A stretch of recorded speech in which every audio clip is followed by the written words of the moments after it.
সুপ্রিয় দর্শক, আসসালামু আলাইকুম। আপনাদের সবাইকে স্বাগত জানাচ্ছি এখনকার আলোচনায়। আপনাদের সঙ্গে আছি আমি সিরাজুল ইসলাম। দর্শক, ইরান, ইসরায়েল এবং আমেরিকার যুদ্ধ যখন প্রচণ্ড আকার ধারণ করেছে, তখন ইসরায়েল একেবারে ডুবে গেছে ধূলিঝড়ে। মারাত্মক রকমের ধূলিঝড় শুরু হয়েছে সেখানে, এবং এই ধূলিঝড়ের আগে গতকাল বুধবার ইসরায়েলের আকাশ কমলা রং ধারণ করে। একেবারে ইসরায়েলি মিডিয়াতে এই খবর এসেছে, আমি সেখান থেকে নিয়ে আপনাদেরকে বলছি।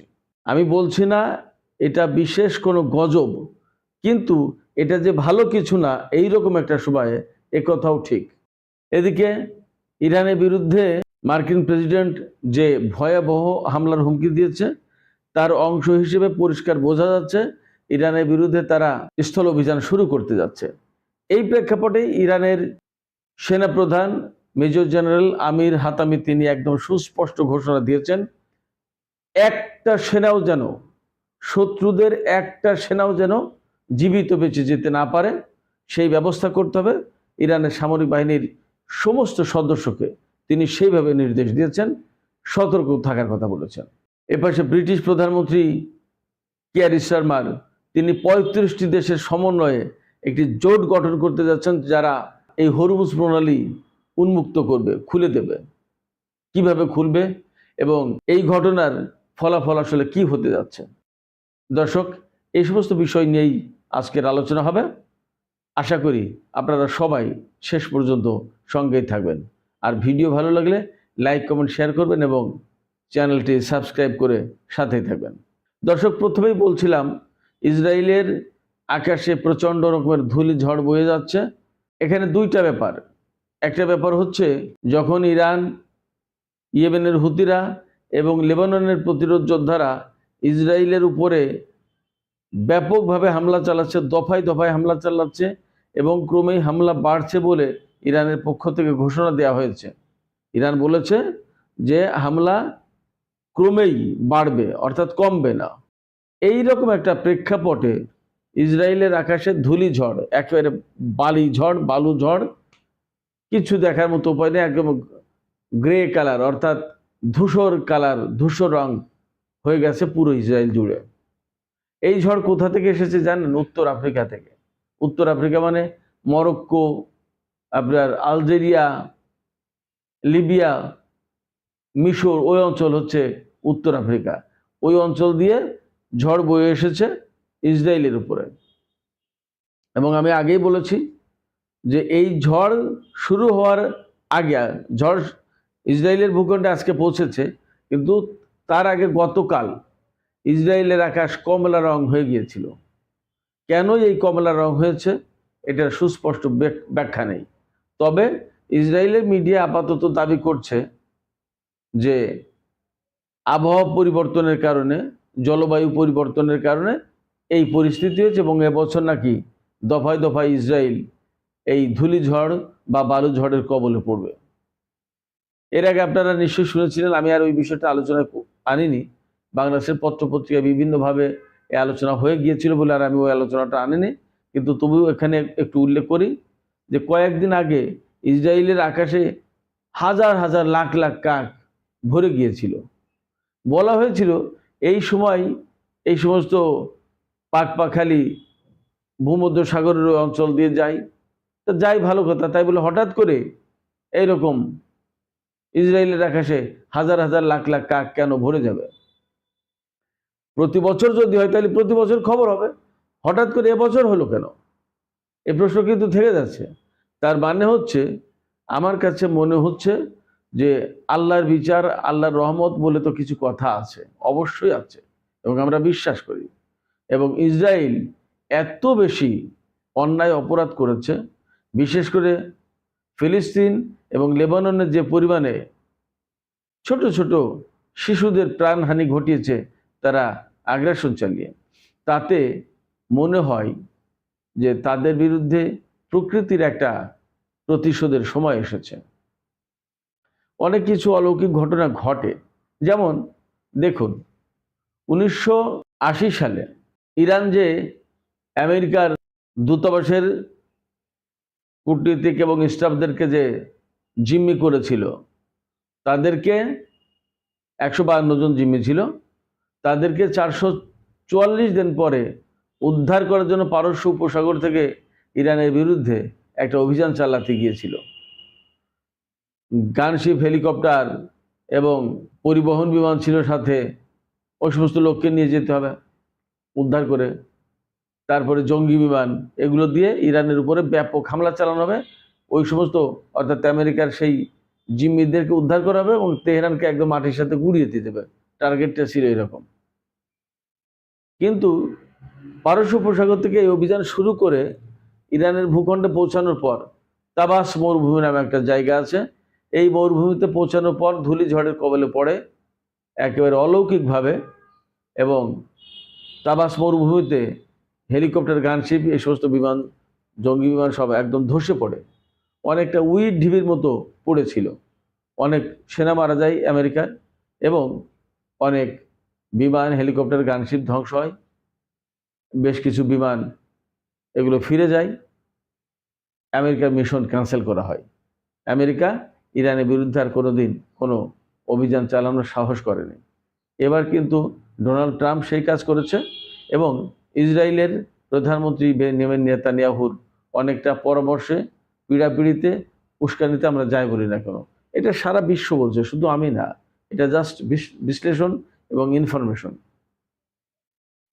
তো এই যে অন্যায়, অপরাধ, প্রকৃতি বলি আর আল্লাহ রাব্বুল আলামিন যাকেই বলি না কেন, আসলে এক সময় কিন্তু এর একটা প্রতিশোধ, এর একটা বিচার হয়।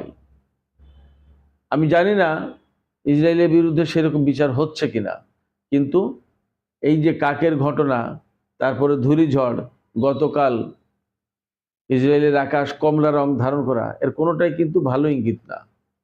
শুধু তাই না, আজকে থেকে শুরু হয়েছে ইসরায়েলে পাস ওভার অনুষ্ঠান।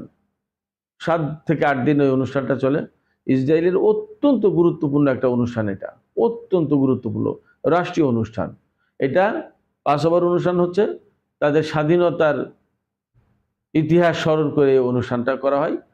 তারা বিশ্বাস করে যে হযরত মুসা আলাইহিস সালাম তো এই বনি ইসরায়েলের নবী ছিলেন। তো সেই তাদেরকে নাকি গোলাম করে অত্যাচার করত মিশরের শাসকরা, ওই যে সেই ফেরাউনরা। তাদের হাত থেকে নাকি মুক্তি পেয়েছিল এই সময়, এই আজকের দিনে। সেই উপলক্ষে তারা পাস ওভার অনুষ্ঠান করে, এবং বাসাবাড়ি রান্নাবান্না খায় না, নিজেরা খাবার দাবার খায়, অনেক ঘোরাফেরা করে, বহু কিছু, মানে খুব গুরুত্বপূর্ণ অনুষ্ঠান, খুব খুশির একটা অনুষ্ঠান।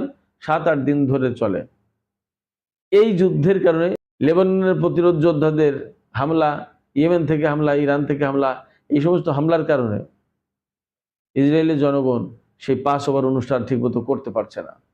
এবং পাস ওভার অনুষ্ঠান করতে না পারার কারণে ইসরায়েলের যে যুদ্ধমন্ত্রী ইসরায়েল কাটস, তিনি বলেছেন লেবাননের প্রতিরোধ যোদ্ধাদের যে প্রধান নাইম কাসেম, তাকে হত্যার হুমকি দিয়েছেন, এবং তাকে বলেছেন যে তাকে এর জন্য চড়া মূল্য দিতে হবে, তার মানে হয়তো তাকেও পৃথিবী থেকে সরিয়ে দেবে। কিন্তু ইসরায়েলিরা এই মুহূর্তে মারাত্মক রকমের সংকটের ভিতরে। শুধু তাই না, গত রাতে ইরান যে হামলা চালিয়েছে, এবং লেবাননের প্রতিরোধ আন্দোলনের যোদ্ধারা, আবার ইয়েমেনের হুতিরা সবাই মিলে যে হামলা চালিয়েছে, সেই হামলা হজম করা কঠিন ব্যাপার। এরপরে ইরানের উপর আজকে আমেরিকা এবং ইসরায়েল ভয়াবহ হামলা চালিয়েছে। আমি যতদূর জানতে পারলাম যে ইরানের রাজধানী তেহরানে অনেকগুলো ব্রিজের উপর হামলা চালিয়েছে, তারপরে অনেকগুলো মিল, ফ্যাক্টরি, বিশেষ করে বিদ্যুৎ স্থাপনার উপর হামলা চালিয়েছে, তেল স্থাপনার উপরও হামলা চালিয়েছে, এটা শোনা যাচ্ছে। ইরানও পাল্টা হামলা হিসেবে বাহরাইন এবং সম্ভবত কাতারে, আবার কুয়েতে যে স্টিল মিল আছে, আমেরিকার স্টিল মিল, এই স্টিল মিলে হামলা চালিয়েছে। সেগুলোও খুব বড় বড় হামলা হয়েছে। এর ভিতরে শোনা যাচ্ছে যে স্থল অভিযান চালানোর জন্য প্যারাট্রুপাররা পৌঁছেছে, অর্থাৎ 82তম এয়ারবোর্ন ইউনিটের সদস্যরা, যারা প্যারাট্রুপার কমান্ডো, তারা নাকি পৌঁছেছে মধ্যপ্রাচ্যের কোনো দেশে। সেখান থেকে তারা ইরানের বিরুদ্ধে বা খার্ক দ্বীপে অভিযান চালানোর, হামলা চালানোর পরিকল্পনা করছে। এই উপলক্ষে ইরানের সামরিক বাহিনীর প্রধান মেজর জেনারেল আমির হাতামি, তিনি কিন্তু প্রেসিডেন্ট রুহানির সময় তিনি প্রতিরক্ষা মন্ত্রী ছিলেন। ইরানিদের এটা একটা বিশেষ গুরুত্বপূর্ণ বিষয়, খেয়াল করার মতো বিষয়, যে যিনি একসময় সেনাপ্রধান তিনি দেখা যাচ্ছে যে একসময় প্রতিরক্ষা মন্ত্রী, আবার দেখা যাচ্ছে যে তিনি সেনাপ্রধান হিসেবে দায়িত্ব পালন করছেন। অবশ্যই এই মুহূর্তে ইরানের তো অনেক গুরুত্বপূর্ণ কমান্ডার অনেকেই শহীদ হয়েছেন, যার কারণে আমির হাতামিকে আবার তাকে সেনাপ্রধান করা হয়েছে। তিনি একেবারে কড়া নির্দেশ দিয়েছেন ইরানি সামরিক বাহিনীর যত সদস্য, সেনাবাহিনী, বিমান বাহিনী, নৌবাহিনী, সবাইকে, যে শত্রুরা যদি ইরানের বিরুদ্ধে স্থল অভিযান চালায় তাহলে একটি সেনাও যেন জীবিত যেতে না পারে। আর অর্থাৎ প্রত্যেকটা সেনাকে পৃথিবী থেকে বিদায় দিতে হবে এবং তাদেরকে কফিনে ভরে পাঠিয়ে দিতে হবে।